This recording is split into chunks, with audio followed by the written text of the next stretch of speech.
Why do you come out and line up for battle? What if the greatest obstacle in your life, the thing keeping you awake at night, the thing that feels like it's going to crush you, wasn't sent to destroy you? What if that giant is actually a gatekeeper to your destiny? For 40 days, time stopped in the valley of Elah. The air wasn't just hot, it was heavy, suffocating. You could smell the sweat of thousands of men, but you couldn't hear a sound, just the wind whipping through the valley grass. On one hill stood the army of Israel. These were not amateurs. These were veterans, men who had seen blood, men who knew how to kill, but they stood frozen, paralyzed, not by a lack of skill, but by a surplus of fear. They had forgotten who they were because they were too focused on what they were facing. And then, into this atmosphere of absolute terror, walks a teenager, a shepherd. He has no armor, he has no rank, he has no business being on a battlefield. But he has something the entire army lost: memory. He remembered God when everyone else remembered their mortality. This is not a fairy tale. This is not just a Sunday school story about a slingshot. This is a forensic examination of how faith dismantles fear. This is the blueprint for how the overlooked overthrow the impossible. If you are facing a giant today, don't look away. Because before this video ends, you're going to realize that the battle you're fighting has already been won. To understand the miracle, you have to understand the mess. We are in the Valley of Elah. It's a natural amphitheater. Acoustics here are perfect, which means when the enemy speaks, everyone hears it. On one ridge, King Saul and the Israelites. On the other, the Philistines, a seafaring, brutal, technologically superior nation.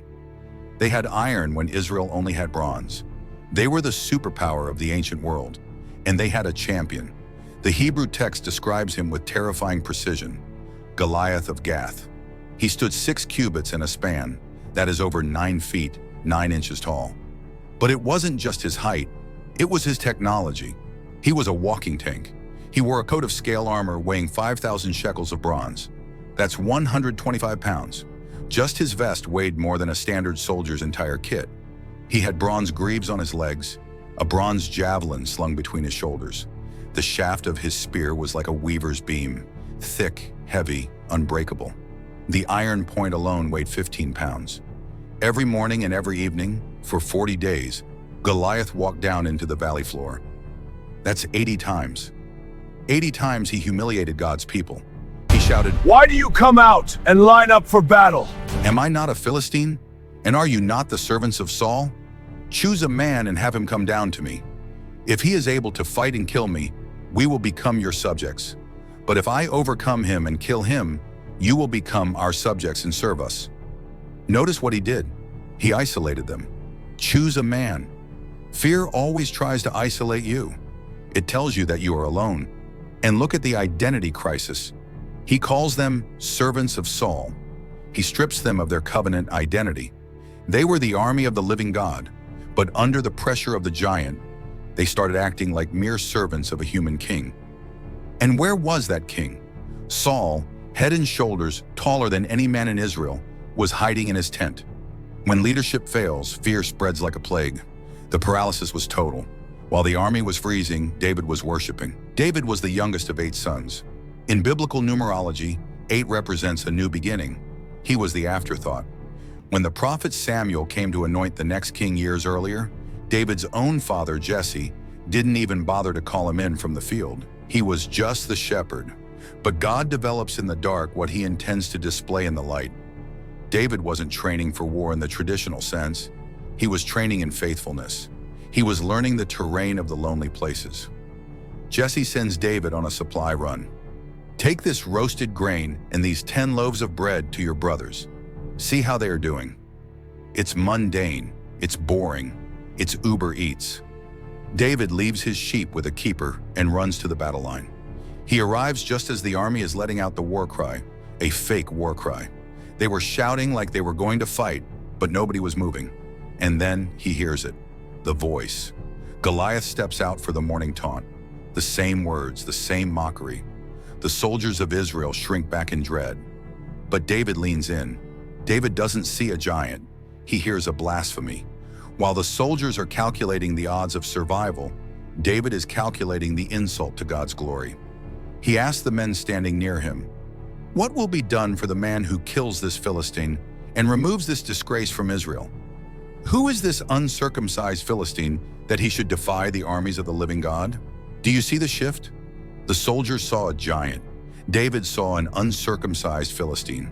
One creates fear, the other creates perspective. To David, Goliath wasn't a monster. He was a man outside of a covenant with God, and that made him vulnerable. Before you can defeat the giant in the valley, you have to defeat the critic in your tent. Eliab, David's oldest brother, hears David talking, and he snaps. "Why have you come down here? And with whom did you leave those few sheep in the wilderness? I know how conceited you are and how wicked your heart is. You came down only to watch the battle." Jealousy creates blindness. Eliab didn't see a deliverer, he saw a brat. He attacked David's significance, those few sheep, and his motives. Wicked heart. This is the first test of a giant killer. Can you handle rejection from the people you are trying to save? If David had needed his brother's approval, the story would have ended there. But David turned away. He mastered the art of ignoring the wrong voices so he could hear the right one. Word reaches Saul. He calls for the boy. David looks the king in the eye and says, "Let no one lose heart on account of this Philistine. Your servant will go and fight him." Saul laughs, a sad, cynical laugh. "You are not able to go out against this Philistine and fight him. You are only a young man, and he has been a warrior from his youth." Logic versus testimony. Saul spoke facts. David spoke truth. David responds with his resume, but it's not a military resume. "Your servant has been keeping his father's sheep. When a lion or a bear came and carried off a sheep from the flock, I went after it, struck it, and rescued the sheep from its mouth. When it turned on me, I seized it by its hair, struck it, and killed it." Don't miss this. Nobody was watching when David fought the lion. There was no audience, no applause, just David, the sheep, and God. David understood a spiritual principle that Saul had forgotten. Private victories precede public promotion. David tells Saul, "The Lord who rescued me from the paw of the lion and the paw of the bear will rescue me from the hand of this Philistine." David wasn't arrogant. He was experienced in the faithfulness of God. He viewed Goliath as just another wild animal that had wandered into God's pasture. Saul finally agrees, but he tries to equip David with his own methods. He dresses David in his own tunic. He puts a coat of armor on him and a bronze helmet on his head. It's a comical scene. The text says David tried to walk around but couldn't. He was suffocating in the king's identity. This is a warning for us. You cannot fight your spiritual battles using worldly methods. You cannot fight your giant wearing someone else's testimony. Saul's armor was designed for Saul. It represented human strength, military tradition, and the way things are always done. David takes it off. He strips down to his shepherd's tunic. This was the bravest moment before the actual swing. To reject the king's help required immense confidence in his own calling. He chose vulnerability over false security. He walked out of the tent with nothing but a staff, a sling, and a shepherd's bag. He stopped at a brook. He chose 5 smooth stones. Why 5? Was he afraid he would miss? Some scholars say Goliath had 4 brothers.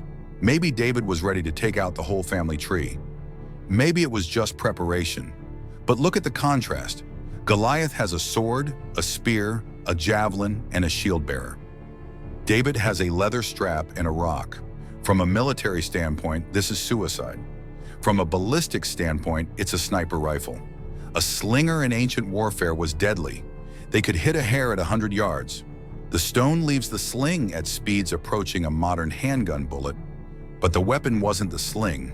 The weapon was the name. Goliath sees David, and he is insulted. "Am I a dog that you come at me with sticks?" And the Philistine cursed David by his gods. This is spiritual warfare. Goliath invoked his deities, Dagon and Baal. He cursed David.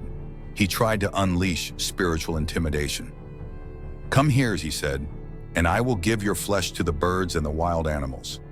David didn't flinch. He ran toward the danger, and he preached one of the greatest mini-sermons in history right into the giant's face. You come against me with sword and spear and javelin, but I come against you in the name of the Lord Almighty, the God of the armies of Israel, whom you have defied. David prophesies the outcome. This day the Lord will deliver you into my hands, and the whole world will know that there is a God in Israel. David's motivation wasn't survival, it was revival. He wanted the world to know that Yahweh was real. Talk is over. The giant lunges. The ground shakes. David runs quickly toward the battle line. He doesn't wait. He attacks. He spins the sling. 1 rotation. 2. Release. The stone screams through the air. Goliath is covered in bronze. But there is one spot, one tiny exposed spot on his forehead. The helmet had an opening for vision. Guided by the hand of God, the stone strikes the target. It sinks into his forehead. He fell face down. This is significant. He fell in a posture of prostrate worship before the God he had mocked. The valley goes silent. David doesn't stop. He has no sword, so he runs to the fallen giant, pulls Goliath's own massive sword from its sheath, and finishes the job. He cuts off the head of the snake. The symbol of their fear became the trophy of their victory. When the Philistines saw their hero was dead, they turned and ran. And look at the men of Israel and Judah, the same men who were trembling 5 minutes ago, the same men who were paralyzed. Suddenly they are shouting, they are chasing. They surge forward as far as Gath in the gates of Ekron. What changed? The giant was dead. David's faith was contagious. That is the power of one person standing up. When you defeat your giant, you liberate everyone watching you. Your children, your friends, your community. They are waiting for you to throw the stone so they can find their courage. Let's bring this home. You might not be in the Valley of Elah. You might be in a courtroom, a doctor's office, or an empty bedroom. Your giant might not be named Goliath. It might be named cancer, divorce, addiction, depression, bankruptcy. It mocks you. It tells you morning and evening that you are a servant to fear. It tells you that you'll never break the cycle. It highlights your lack of resources, your lack of money, your lack of influence. But listen to me. The size of your giant is not an indication of your doom. It is an indication of the victory God is preparing. You don't need Saul's armor. You don't need to be someone else. You need to remember your lions and your bears. Look back at your life. Has God kept you this far? Has He sustained you? Use that history as fuel for your faith. And here is the deepest truth. In the ultimate story of Scripture, you are not David. Jesus is David. Jesus is the overlooked king born in Bethlehem. Jesus is the one who went out to face the ultimate giant, sin and death, while we stood trembling on the sidelines. He fought the battle alone. He crushed the head of the serpent. And because He won, we get to share in the spoils of victory. Because He defeated the grave, we can defeat our fear. The giant in front of you is coming down, not by might, not by power, but by the Spirit of the Lord. Stop listening to the mockery. Pick up your stone, stand your ground, and declare that the battle belongs to the Lord. If this message stirred something in your spirit today, I need you to do 3 things. First, hit that like button, subscribe to the channel, and share this video. It helps us get this message of hope to other people who are fighting their own battles. We are building a community of giant killers here, and I want you to be part of our next deep dive into the Bible. Comment below. What is the stone you are throwing at your giant this week? Is it prayer? Is it worship?